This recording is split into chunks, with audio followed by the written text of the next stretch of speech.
Pursuant to Chapter 2 of the Acts of 2025, this meeting will be conducted via remote means in accordance with applicable law. This means that members of the public body, as well as members of the public, may access this meeting via virtual means. Participants may access this meeting through the remote meeting link as posted on the meeting agenda and through the town's online calendar.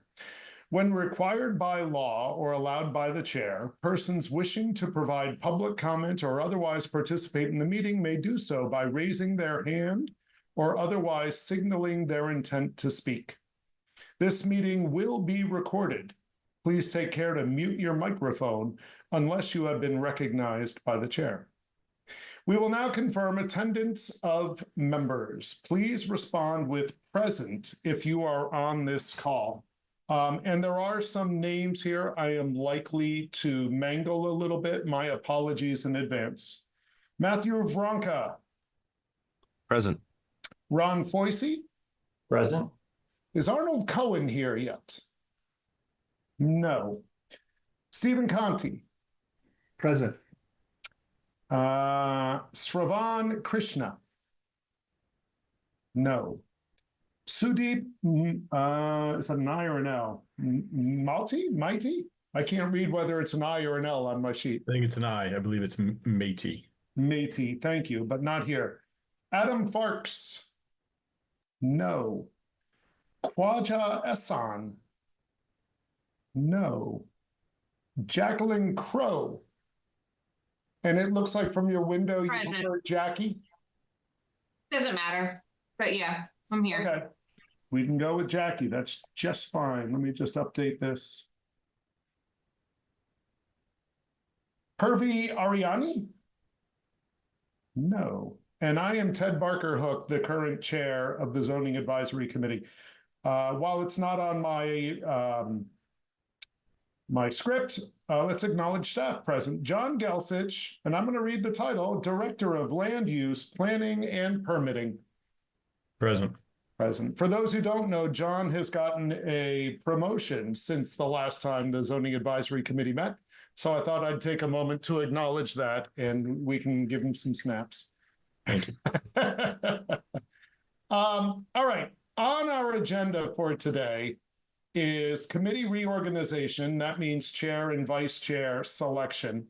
2025 work plan discussion. John and I met sometime in August and kind of talked about what's happened since last Zach met and what we might see on the near horizon.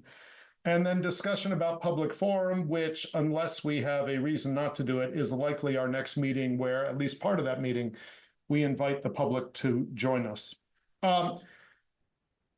So our roster is filled with new names to me. I don't know how many of y'all have been in other town committees, but I've been on ZAC. I think this might be my 11th term on ZAC. It might be my 10th. I think it's misstated on the town website.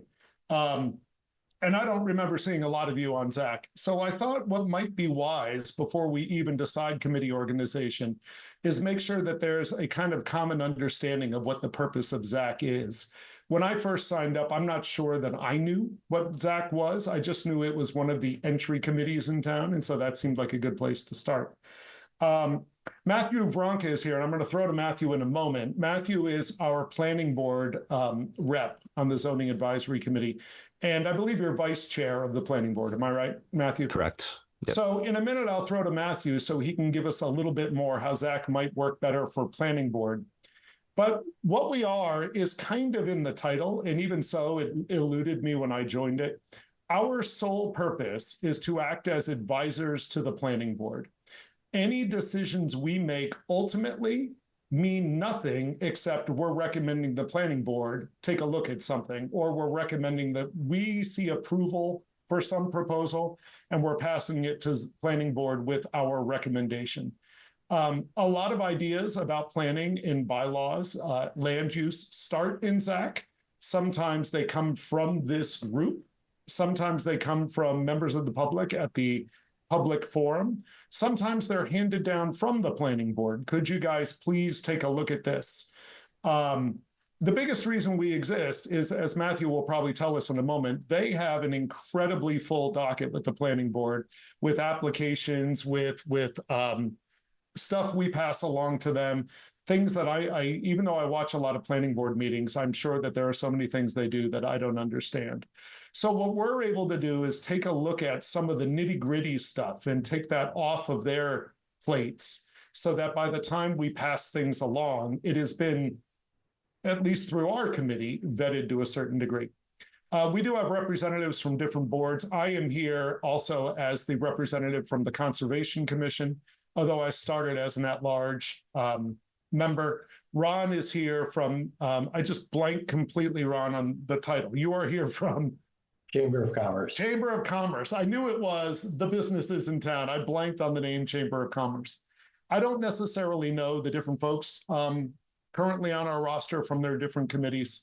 But that's, as best as I see it, who we are and what we are charged with doing.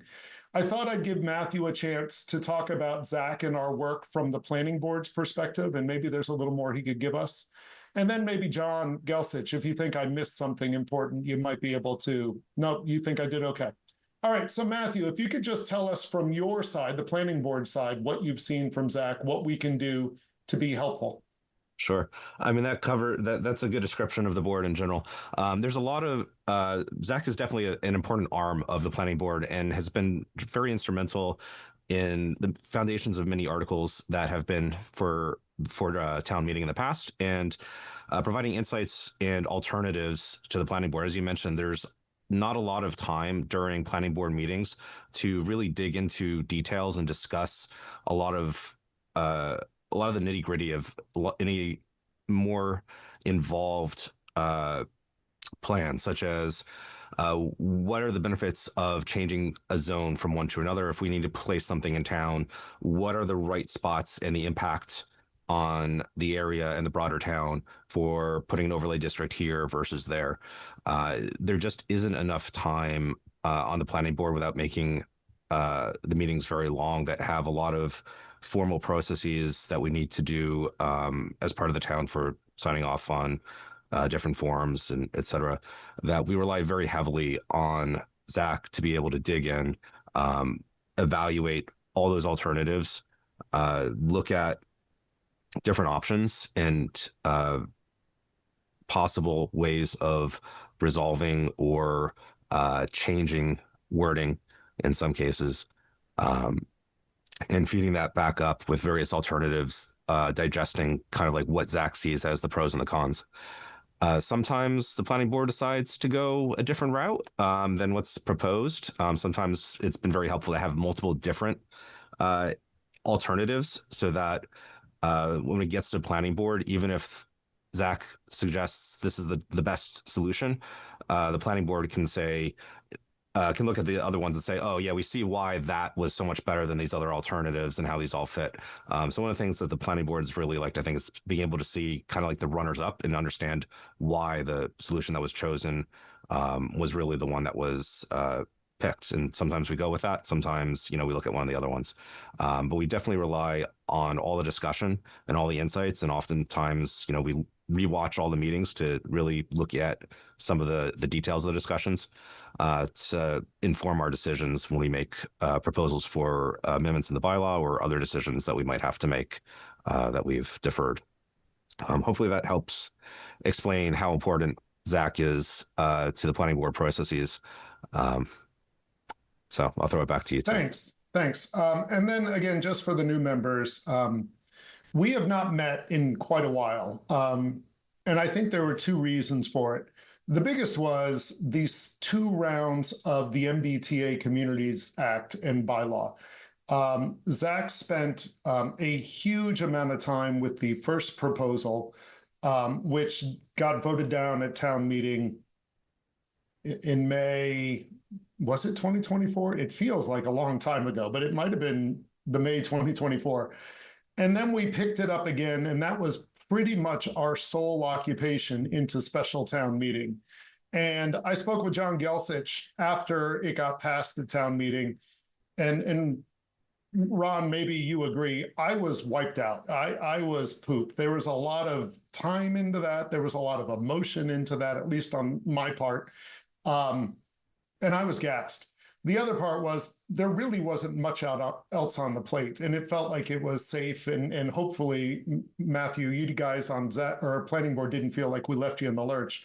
It felt like we had time to just catch our breath, and that's a reason we have not met for a while. So yeah, so that's what we do. One other thing I was going to say that Matthew jogged in my mind. In the years that I've served, the planning board chair, I think it used to happen more regularly, but the planning board chair would attend planning board meetings in person to kind of explain what Zach had done that year, and this is what our rationale was. We also have, as we have right now with Matthew, we have a representative that is a planning board member. And sometimes the planning board member takes that job on and the chair doesn't have to do it. Sometimes they kind of help each other. The ZAC chair will attend the meeting, and then the planning board rep and the ZAC chair will work together, kind of reminding each other stuff that popped up. With all of that, we're going to move towards nominations for a chair and a vice chair. But I want to make sure there aren't any questions from anybody, but especially new members, about what we do or what the role of chair and vice chair is.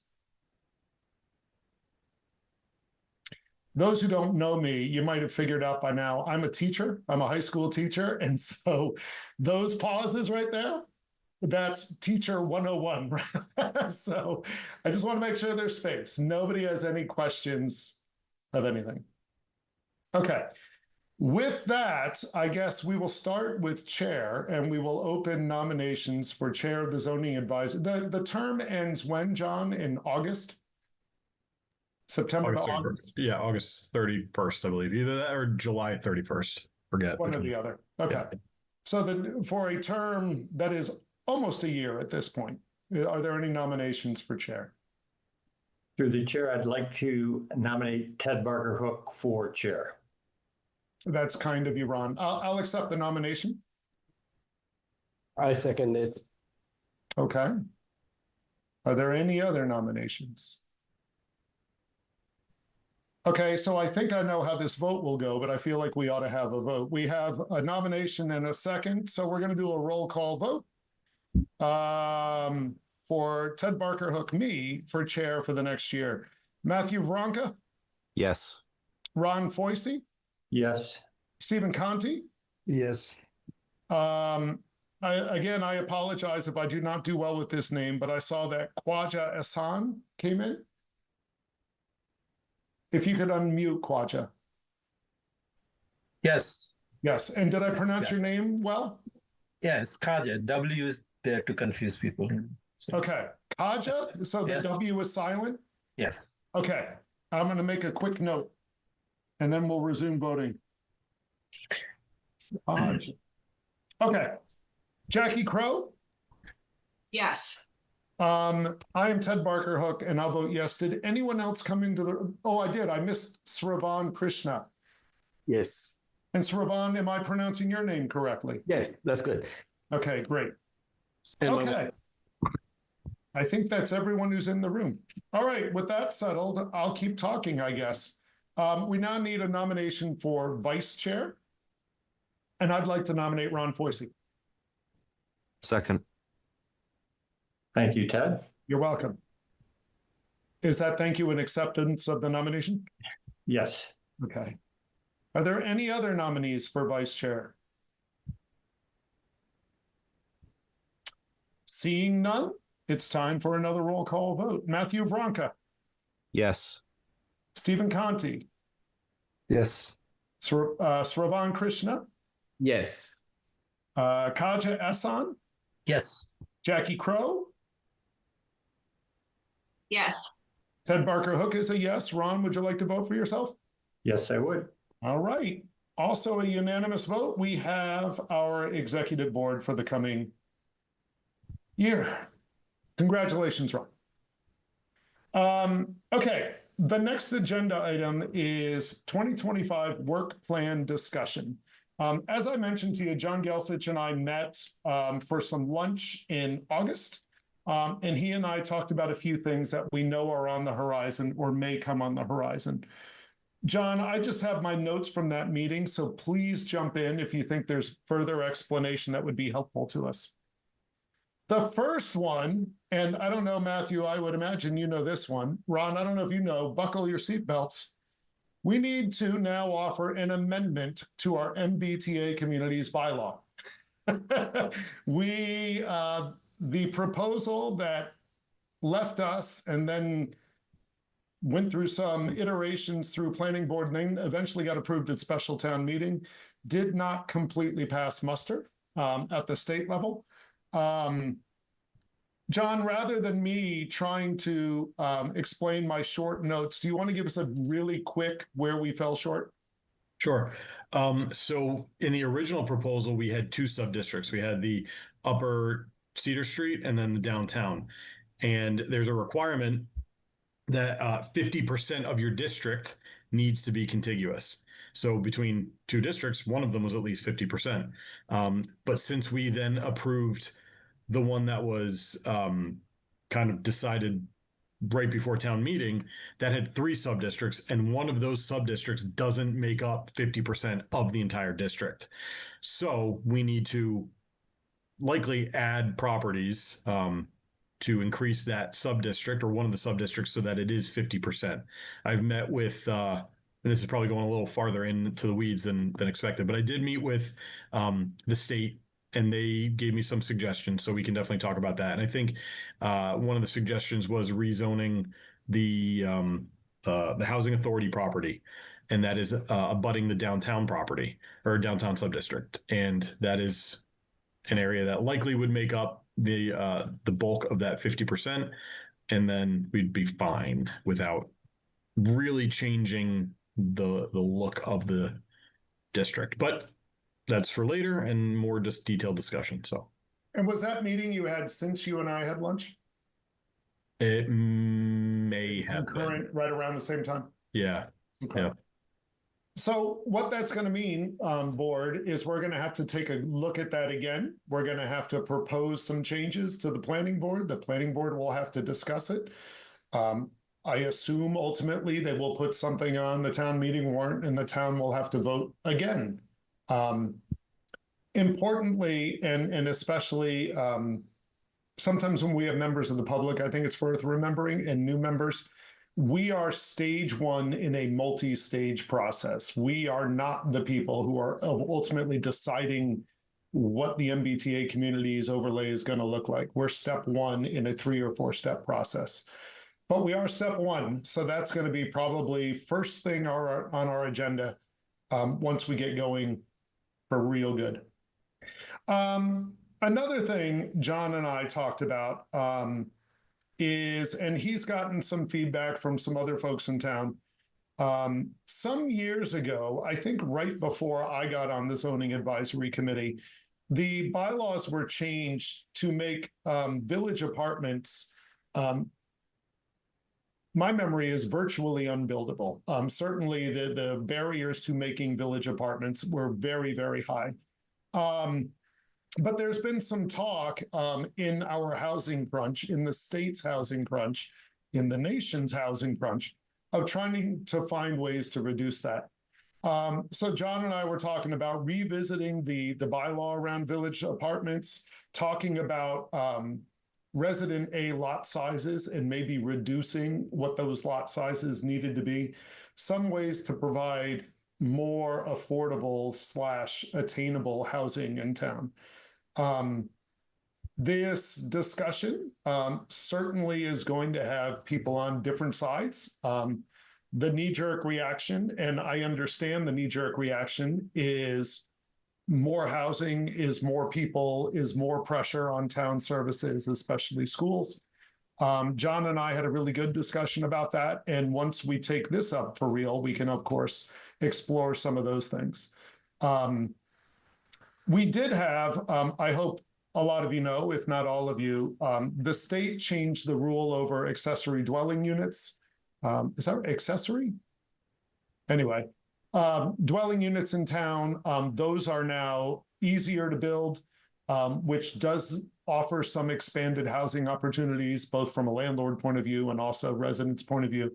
But a thought that came up when John and I talked is that is maybe somewhat helpful, but it's not really going to relieve real pressure on housing prices in town. So that's number 2 on what John and I talked about. John and I have gotten emails since last spring, not thousands of them. They're really pretty patient with us. And I think John has been on the phone with them. But the Affordable Housing Trust Fund Board has asked us to look again at the affordable housing in lieu payment. And this is another one, John, if you feel comfortable, if you could explain to everyone what you offered me back in August. And then they're going to come and give us more. But John, if you could just give us a 5,000 foot overview.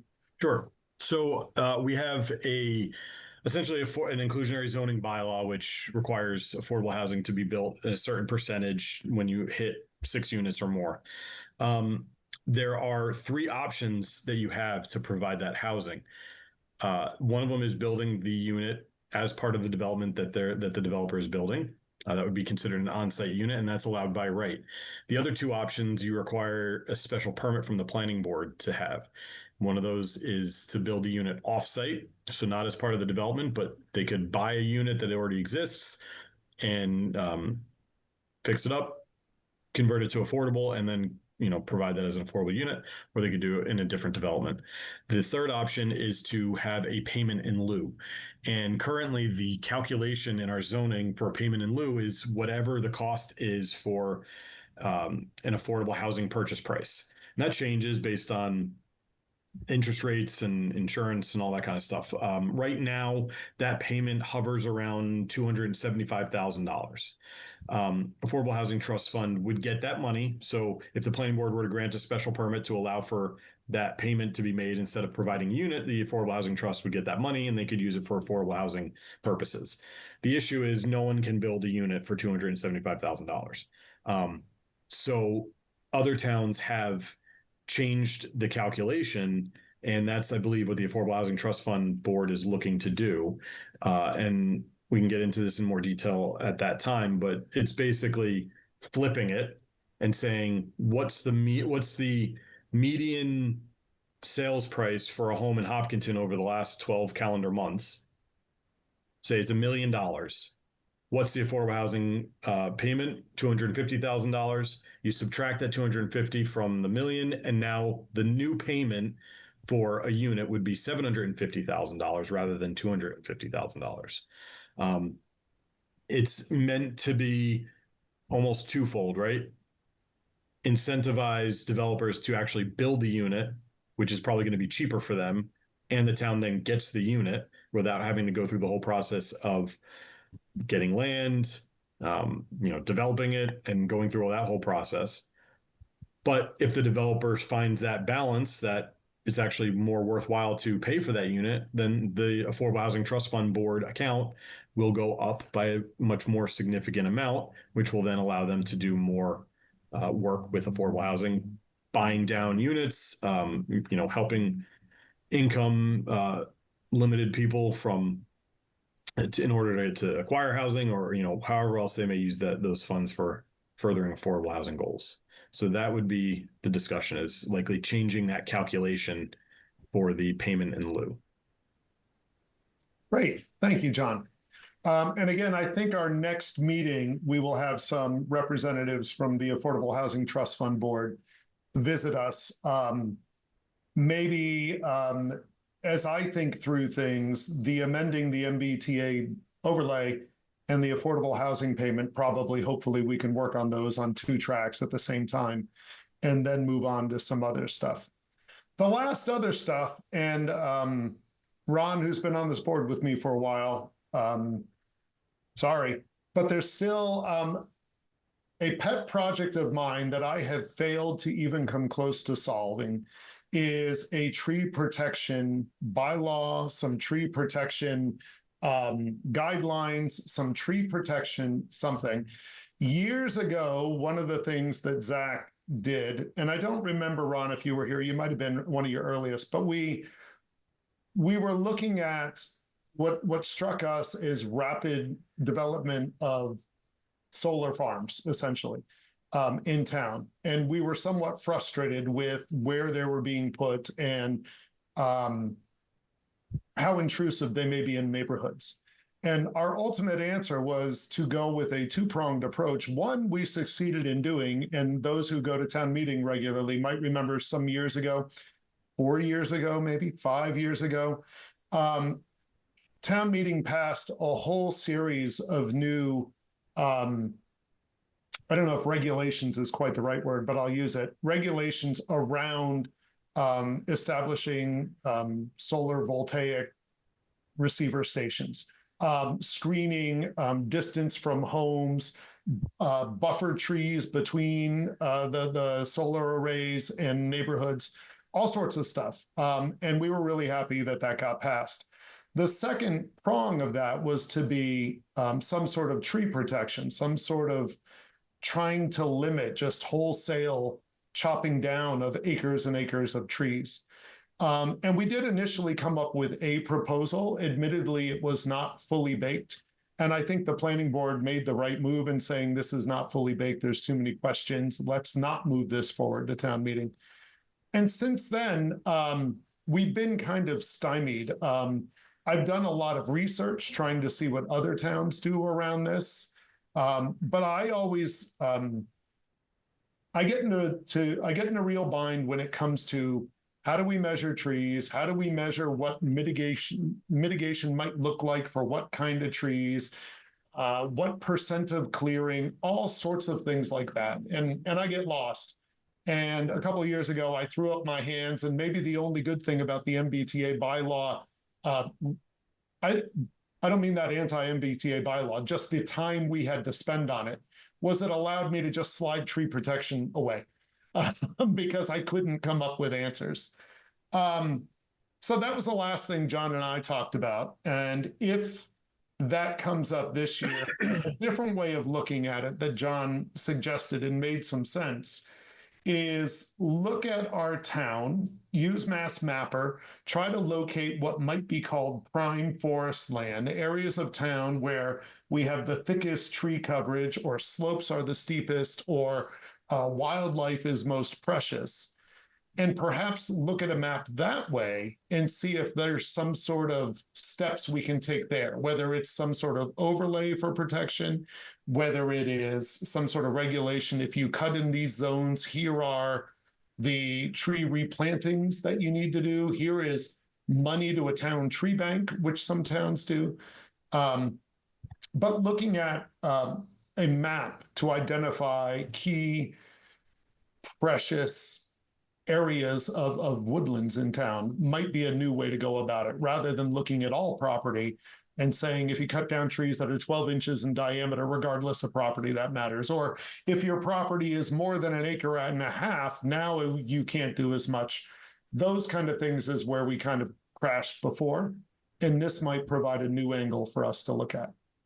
So that's something that I would love to look into. I certainly don't want to force it on the rest of the group, and we don't have to make a decision right now. But those are kind of the 4 items that John and I saw coming up. Oh, let me just, John, if I could put you on the spot one more time. Part of the reason I felt compelled to go back and look at tree protection, a reason that's always been there is I like trees and I like tree cover, and clear cutting makes me really sad. But the town hired a firm to take a look at some of what we're doing in town and some of our planning board actions and our bylaws and all sorts of things. And one of the places, and this is where, John, I'm hoping you can clarify, where they found where we were somewhat lacking is in some form of tree protection. And it might be a place that we take a harder look and see if there's something we can do. Can you flesh that out a little bit, John? Yeah, so they basically did what you were saying, a review of the regulations and the bylaws, just to see where we can fit in more nature-based solutions. Nature-based solutions being instead of man-made infrastructure for stormwater management, for example, you do more working with the landscape so that water goes where you want it to go, rather than washing out roads and building huge culverts and that kind of a thing. And one of those strategies is improving tree cover because trees can soak up a lot of the water. So yeah, that's about as far as I can go with this one because we're still working on finalizing the report. But some of the recommendations were for enhanced tree protection and other strategies that would help preserve trees. So thank you, John. So that's what John and I saw looking forward in August. What I'd love to do is stop talking a little bit and see if anybody on the committee has any other items that perhaps ought to be on our radar for this year. Ron, go ahead. Yeah, Ted, not an additional item, but on the Affordable Homes Act, we clearly are compliant with the Affordable Homes Act currently. What I would like, when we talk about accessory dwelling units, just a observation, is this really the current bylaw? Is that the best way for us to move toward more attainable housing and economic diversity? Or is there other things? And I'm starting to see other towns around changing the size of the accessory dwelling units. And I think it's something that I would like to discuss is whether we're taking the best approach or if there's another way that we should be heading with this. Great, thank you. I'm just trying to catch up in my note. More attainable housing. If anyone else has a thought, right now would be a great place to jump in while I'm catching my notes. I assume, Ron, you're saying perhaps make the ADUs, allow them to be bigger than we currently allow, or the state currently. Right. It's a there aren't a lot of starter homes in Hopkinton. And, you know, this is a way that we might have a better chance of maintaining people in Hopkinton for life and really getting a continuous community and a deeper sense of community because they're not just coming here to rent the school system for X number of years and then they're out of town. Okay, great. Note is on my sheet. Anybody else? Matthew, I'm wondering if the planning board has begun talking about things that they're going to throw to us. We have not. Okay, that makes that easy. Ted, I have a comment. Sure. This is a follow-up to what you were saying about the tree protection. I just had 2 points and a question first. What do you see as the difference between, you know, establishing some new policy or zoning or whatever for tree protection versus the laws that we have in place right now in terms of conservation of land? I mean, if we're conserving land, aren't we indirectly protecting trees? So if that's aimed just at me, I would have to go back to look much more carefully at all the bylaws. I haven't done that in a while. When I think of conservation, my mind, maybe because I'm on the Conservation Commission, immediately goes to what we do. And what we do is only oversee those lands that are wetlands or bordering wetlands. Anything outside of anywhere in town, 100-foot buffer from a wetland or 200 feet from a riverfront, we have no jurisdiction over. I think that in town, and again, I'd have to go back to the bylaws to look and refresh, anything that is uplands, it has very little conservation protection. And that's part of the reason the solar solar farm is not quite right, but I'm going to keep using solar farms. The solar farms we've gotten have been able to clear as much as they have, is there really are very little conservation restrictions on the areas where we've gotten those solar farms.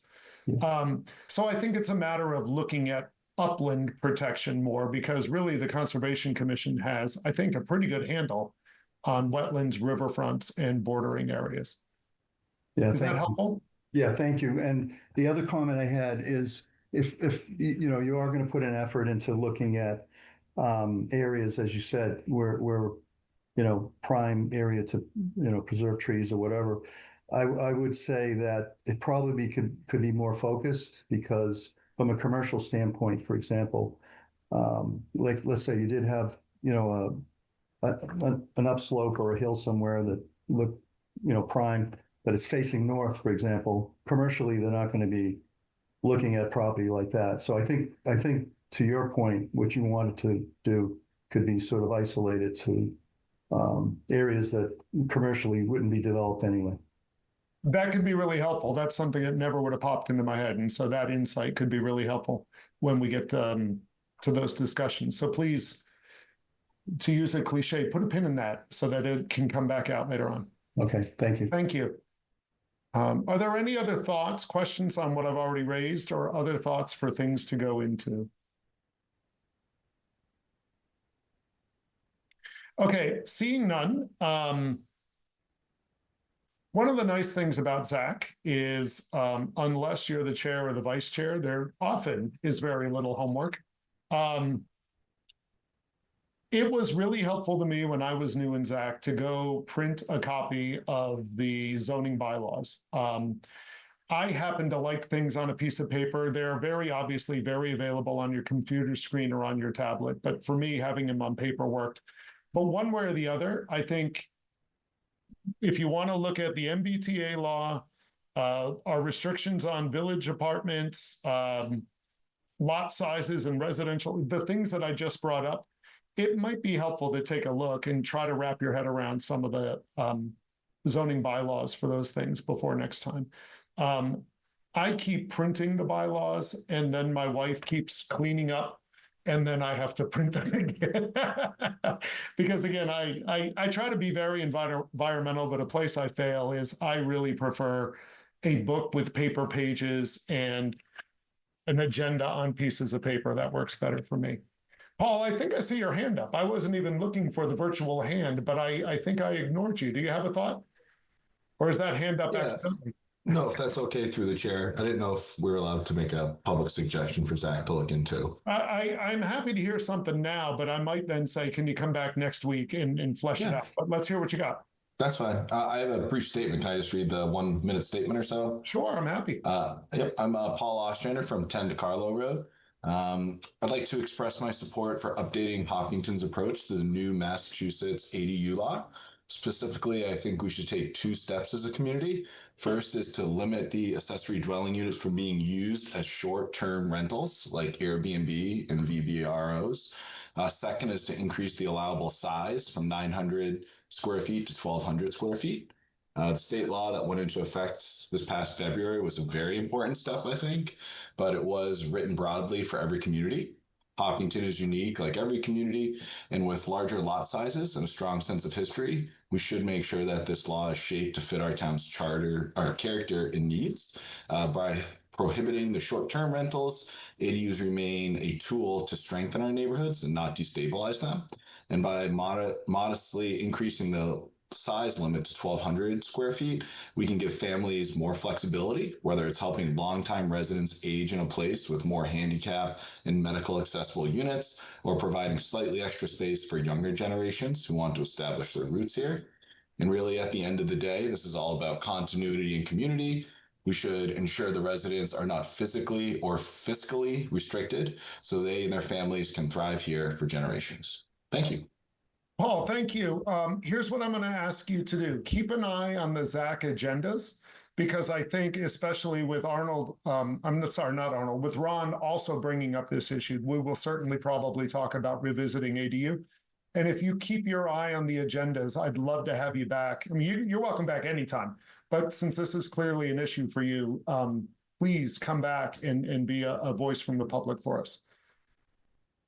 Absolutely. Thank you for your time. Great. Thank you, Paul. Okay. Is there anything else? And again, Paul, I'm sorry I didn't see the virtual hand.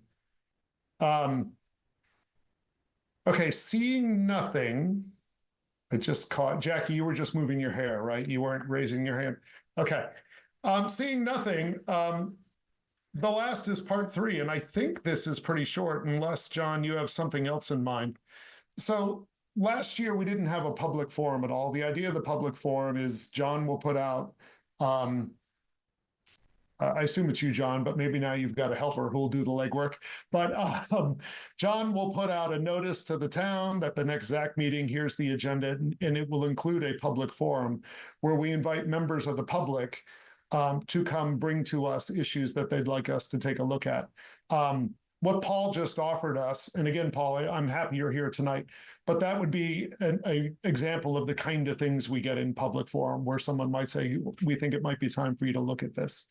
What we do next is some years nobody comes. It's just the way it works. And that part of the agenda is over really pretty quickly. Other years that I've been on ZAC, we've had 6, 7, 8, 9 people show up with different ideas for us to think about. In those years, then we as the zoning advisory committee take a look and say, well, we can't really take on 9 different issues, plus the stuff the planning board is sending down to us, plus the stuff we on the committee. So we might take a look at some of those and say, well, this is an interesting idea, but we're not going to bring it up this year. It just doesn't fit on the agenda. Whereas other ones, we might say, wow, that's fantastic. And we as a committee decide to put it right near the front of our work plan for the year. That will not be the entire meeting next time. Again, especially because there's a good chance that nobody or only one person may show up for the public forum. As I mentioned, I've already been in touch with the Affordable Housing Trust Fund Board, and I think that will be on our agenda next time. And then probably we ought to dive a little bit more carefully, and John can show us some maps about MBTA so we can move that along. John, is there more about the public forum that you were hoping to explain or for me to explain? Nope, I just wanted to get it on the agenda so the board or the committee was aware of it. At some point, we can, if you want to schedule the next meeting and have that be the forum, that's fine. We've sometimes had the forum as its own meeting. Just looking to see when that would be. But if we want to wait, if we want to schedule another meeting and then decide when the public forum would be, that would be fine. Or we can schedule the next meeting and have the public forum be part of it. Okay, so you guys asked me to be chair, but it doesn't mean I make all the decisions for us. My own take is we didn't have a public forum last year, and I feel kind of guilty about that. Not crazy guilty, because we really had to deal with the MBTA Communities Act, but I feel somewhat guilty about that. So from my own take, I'd like to have it early on the agenda. I suppose it doesn't have to be the next meeting, but I also don't see a reason why not to make it the next meeting. If we do get 9 people to show up and we can't give a real good look at the other 2 agenda items, say la vie. We don't have to solve everything next meeting anyway. But I'm open to thoughts. If you guys would like to move the public forum to 2 meetings away, 3 meetings away, January, what do you guys think? I think the sooner the better. Yeah. Same. Okay. I'll take that, and I'll take the rest of you guys being silent as assent. So John, I think that's what we'll do, is we'll go public forum first, assuming we can get at least a member of the Affordable Housing Trust Fund Board. We did put it on our agenda once, and then they said they couldn't make it. But assuming they can make it, maybe we'll make that second so they don't have to stay on hold too long. And then we can put some time into you helping us a little bit more with maps and pictures, what might be possible for the MBTA communities bylaw overlay. And that feels like a decent ZAC agenda for me. I guess the next question is, and I'm only looking at John to see if he's about to stop me. You're feeling good, John? Is finding our next meeting. In the years I've been on the Zoning Advisory Committee, we've met on Mondays or Wednesdays. There's no rule that says it has to be that. I think Planning Board meets on Mondays generally. So I think a lot of times we've followed especially when we have plenty on the agenda, every 2 weeks on the Mondays, the Planning Board doesn't meet. And if the Planning Board has to meet 2 weeks in a row, then we just have a little bit longer of a break. Are people good with Mondays at 7 o'clock? Does that feel good like it did for tonight? I'm seeing some thumbs up and some nods. And 2 weeks from now, I don't know what the date is 2 weeks from now, 15 and 14, that's the 29th. Is that true? So can we say September 29th for the next one? That looks good from everyone. And John, you're good with that? You don't see any other conflict? Awesome. All right. So why don't we say September 29th as a definite plan and then pencil in 2 weeks after that, but we don't have to make that absolutely definite yet. John doesn't need that much lead time to make a meeting public. Does that sound good, everybody? Welcome to ZAC 2025-2026. Thank you, everybody, for volunteering. Again, I don't know for how many of you this is your first board. If it is, welcome to town government. I think it's a great way to get involved. It's how I got involved. And 10 years later, here I am on the Conservation Commission and your duly elected chair. Hopefully we can be a good entry for you. If you've been in town a long time, thank you for hanging in there with us. And Ron, here we are, man. We're the veterans. One more year. With that, I'd love to get a motion and a second to adjourn. So moved. So moved. Second. And there's Matthew with a second. Let me go through the roll call vote. And hopefully I don't miss anyone. I was trying to keep up as people came in. Matthew Vronka, Yes. Ron Foisey, Yes. Stephen Conti, Yes. Sravan Krishna, Yes. Kaja Ehsan. Was that a yes, Kaja? Yes, sorry. Great, great. Jackie Crow, Yes. and I am Ted Barker Hook, and I say yes. Did I catch everyone? That's it. We'll see everybody in 2 weeks. John, thank you very, very much. Go back to those planter boxes. Thank you. Thank you. Good night. Bye.